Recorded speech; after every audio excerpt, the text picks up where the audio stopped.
The camouflage soldiers leap into action, but you never actually see it. Trust me, though, it works. And the menhir that launched 1,000 plots. Or at least it does for this one.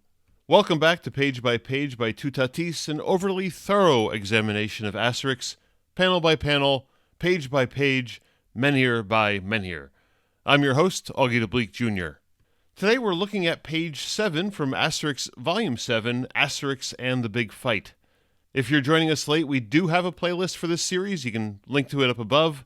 You can start from page 1 and follow all the pages and their videos in order, and don't forget to share the link with your like-minded, smart, and ridiculously, no doubt, good-looking friends.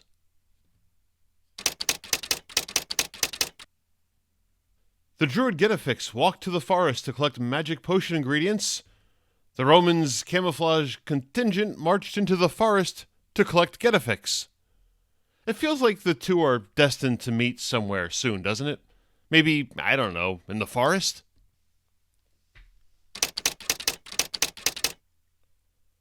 Here is Getfix the druid, aka Panoramix, out in the forest singing a merry little tune. Looking for a 4-leaf clover, an ingredient for his magic potion. You may remember that from the recent Netflix series. The 4-leaf clover there was the final ingredient necessary to pull it off. They're kind of rare, though. They're like looking for a needle in a haystack. Only 1 in 5,000 clovers have 4 leaves, so he's got a lot of forest floor to look through here. I love the composition of this panel. It sets up the entire page beautifully while also being a reveal. We started on this page in panel 1 with a relative close-up on Getfix picking some flowers. I love how Uderzo draws him leaning forward with the exaggerated thumb and first finger holding the flower while his pinky sticks out like he's holding a cup of tea. There has to be a joke about that in Asterix in Britain somewhere, right? That, by the way, turns out to be the next book in the series, so it would be good timing. But then he turns around, we have a wider angle, and we can chuckle at the obviousness of the Romans' disguise. They form a clump of bushes in the middle of the path. They have slightly more detail and color than everything else in the panel behind them. They're all rather too uniform in shape, including those perfect little tufts of leaves sticking out of their heads, which kind of make them look like Dr. Seuss characters. And of course, this being a drawing, they have the white eyes appearing in the dark.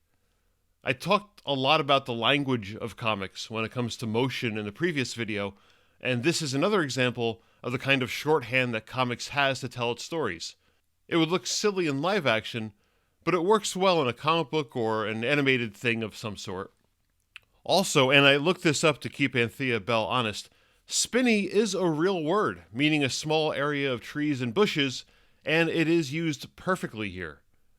It's also very much a British word, so that explains that. In the English edition, Getfix uses the word thicket, which is a word I'm more familiar with, and that basically means the same thing.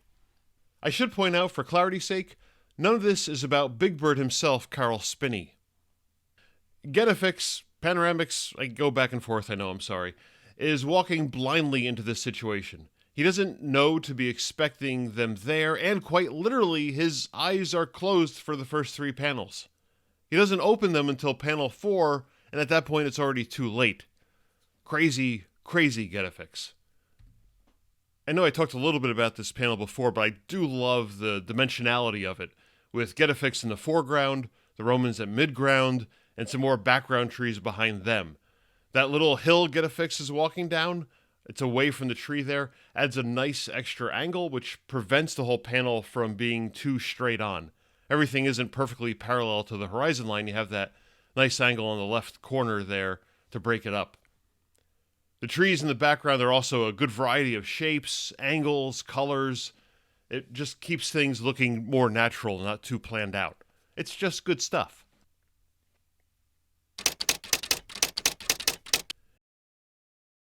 It's the timing of the whole page that sells it, though. It's a simple idea, but Goscinny and Uderzo pace it beautifully. The big turning point of the entire book happens in this second tier. Getfix is seen in the tightest close-up yet, nose to the ground, looking carefully for some clovers, which it's going to take a lot of work to find. He's got remarkably good eyes for a man of his age, too. Can we also mention that?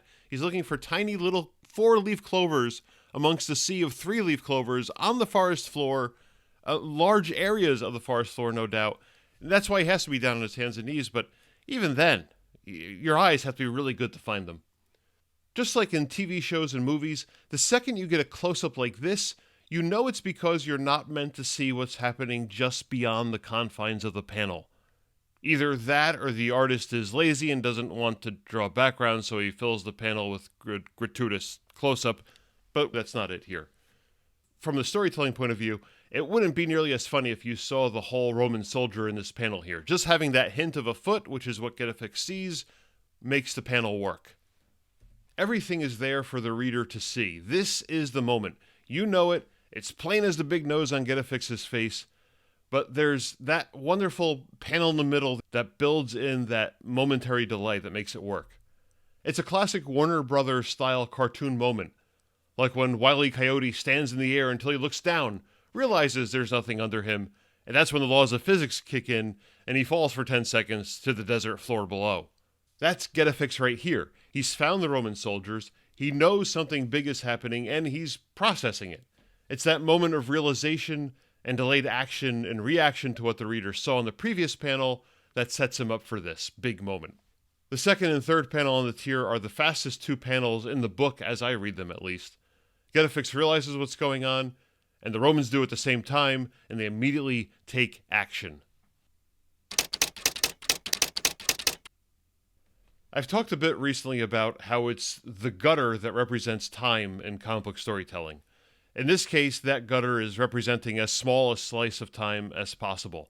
This page moves fast as the characters move fast. Your eye is meant to glide through this page at some speed. It's the culmination of the first 6 pages of setup. Getfix is going into the forest. The Romans are going into the forest. Obviously, a clash is coming. And here it is now. The second half of the page is the second act of this moment, but is seen exclusively from a totally different angle. We don't even see the Romans in Getfix. We cut over to Asterix and Obelix, coming up from behind and jumping straight into action. Unfortunately, Obelix's actions are a bit hasty, and he lands his menhir on the druid. But look carefully through those panels and see how smooth the storytelling is. There's a rhythm in there, and it's super fast and super easy to follow. Obelix is all action, while Asterix is more thoughtful, just as we've seen in all the Asterix stories so far, really. This isn't a forced moment for a quick gag and a plot turning point to end the first act. This is a character-driven moment, told in deliberate and carefully considered steps to maximize its comedic power. Asterix is always thinking he sees what Obelix is about to do, and he tries to stop him. He's just a hair too late. Now, it's also true, as was smartly pointed out in a recent comment here from Max Snafu, that comic book artists and writers ultimately can't control the speed the book is read at. They can throw every trick in the book at the page, but the reader will ultimately decide how much time to linger on a specific panel for, or how quickly to flip through the panels and the pages, or even how much of it they're going to read. With movies and TV shows, the end product is the end product, and that time is dictated to the viewer. But with comic books, you can only suggest how fast a reader read a moment. And that's why all these tricks have developed over the last 100 years or so of comic book storytelling to influence how fast or slow a specific page or a specific panel or moment of a comic book is read. I can just imagine every artist sitting at home and crossing their fingers after a book is published, hoping and praying that everyone reads it the same way as they drew it.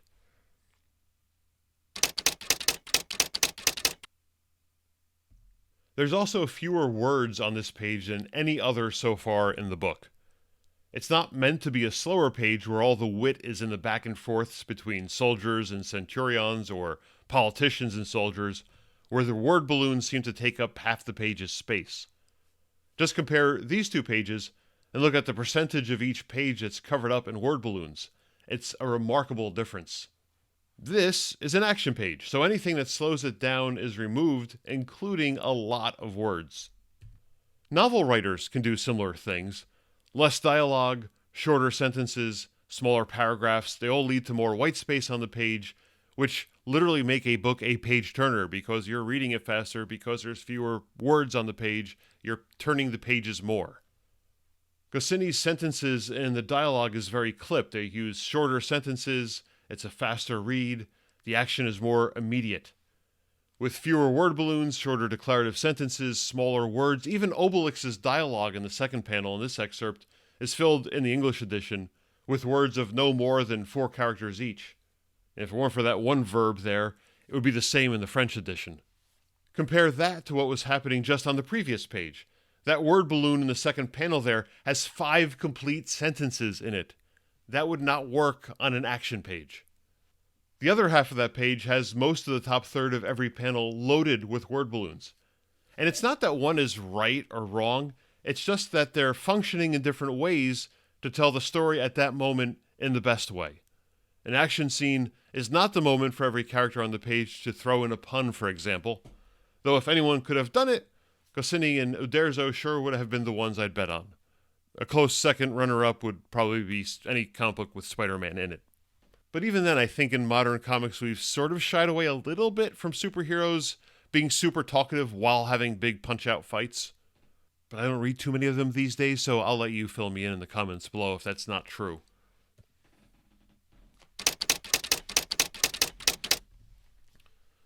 While we're obsessing over individual panels, I have to point out this panel in particular for doing something that Uderzo so rarely did. Breaking the panel border. The menhir Obelix tosses flies out of the panel and into the right bleed of the page. But does it work? I hate to say it, but not really. Metaphorically maybe, but physically it doesn't.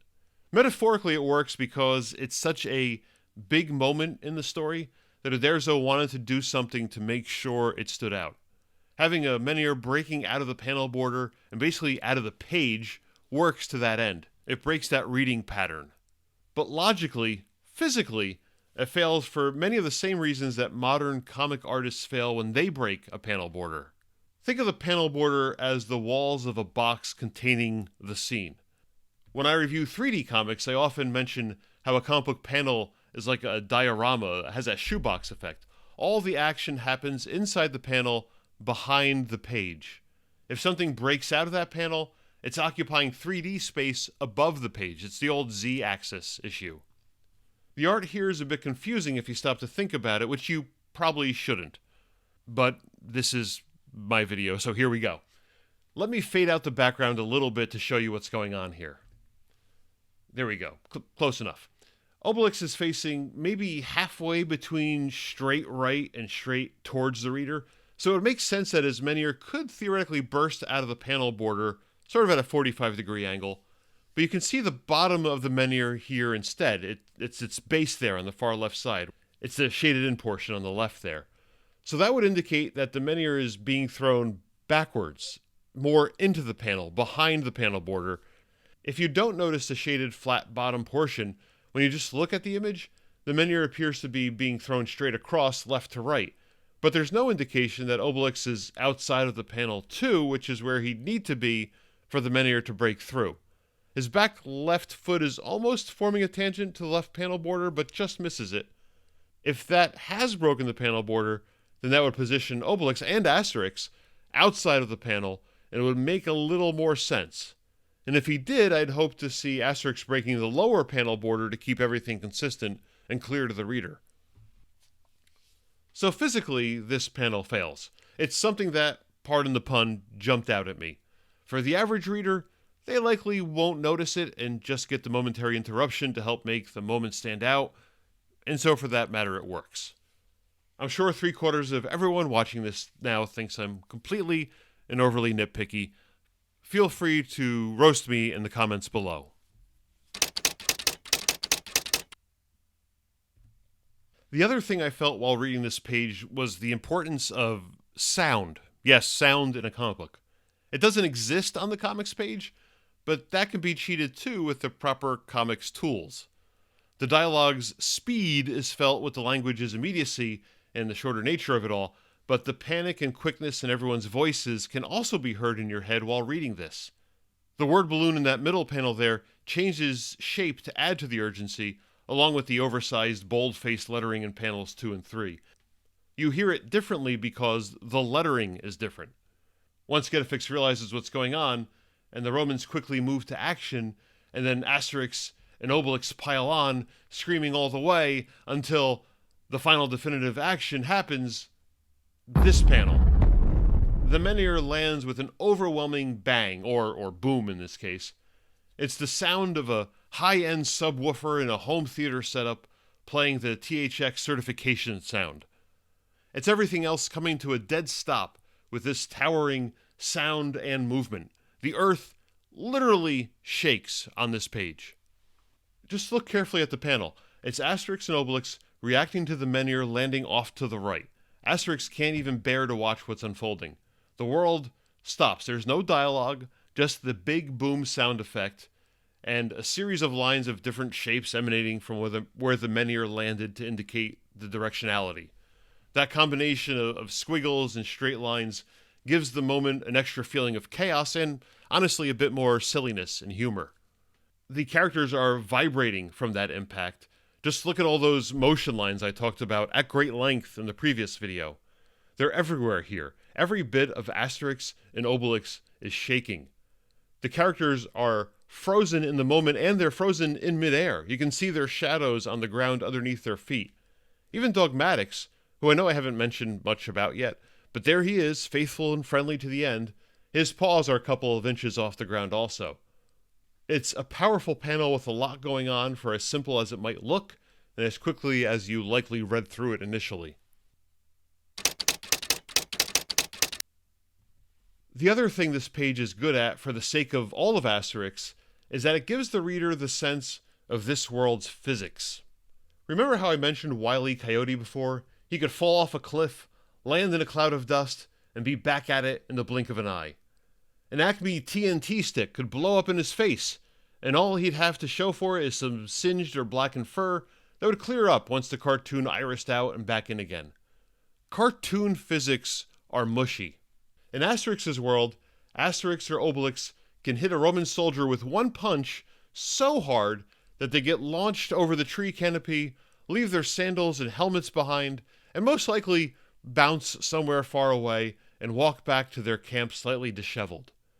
They're knocked out, quote-unquote, and off the game board, but not really dead. Trust me, the Gallic War was very, very, very deadly. Asterix has a level of cartoon physics that lets soldiers bounce back, and in this case, lets Getfix survive getting squashed by a rock so big that only the character whose magic potion powers are permanent can possibly carry them. We'll see in the bottom half of the next page that Getfix does survive, though not without a specific after effect. So he doesn't just immediately bounce back a la the Coyote, but he does survive something that would cause anyone else to go splat. So there, we've established the cartoon physics of Asterix's world. Not deadly, a bit bouncy, but not with all the side effects completely ignored. At least, not while it's necessary for the plot.